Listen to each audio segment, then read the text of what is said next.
প্রিয় মা বোন, কন্যা শিশু, সাংবাদিক বৃন্দ ও সুধীজন, আপনাদের সকলকে আন্তরিক শুভেচ্ছা ও পবিত্র মাহে রমজানের মুবারকবাদ জানাই। আন্তর্জাতিক নারী দিবস উদযাপনের জন্য আমরা একত্রিত হয়েছি। আজকের পদক্ষেপ আগামী ন্যায় বিচার সুরক্ষিত হোক নারী ও কন্যার অধিকার। এই প্রতিপাদ্য আমাদের মনে করিয়া দেয় নারী ও কন্যা শিশুর নিরাপত্তা, মর্যাদা ও অধিকার নিশ্চিত করা আমাদের সম্মিলিত দায়িত্ব।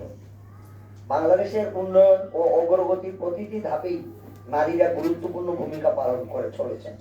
শিক্ষা, স্বাস্থ্য, কৃষি, ব্যবসা বাণিজ্য, প্রশাসন, রাজনীতি, এমনকি সংসার, প্রতিটি ক্ষেত্রেই নারীরা আজ তাদের মেধা, পরিশ্রম, যোগ্যতার স্বাক্ষর রেখে চলেছেন। একটি সমৃদ্ধ ও উন্নত রাষ্ট্র গঠনে নারী পুরুষের সমান অংশগ্রহণ অপরিহার্য।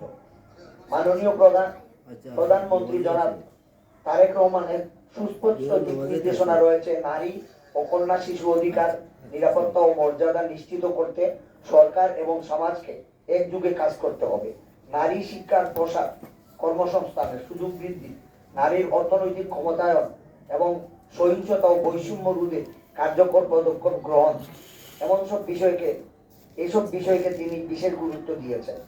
ফ্যামিলি কার্ড প্রবর্তন করেছেন, যার প্রাথমিক কাজ ইতিমধ্যে শুরু হয়েছে।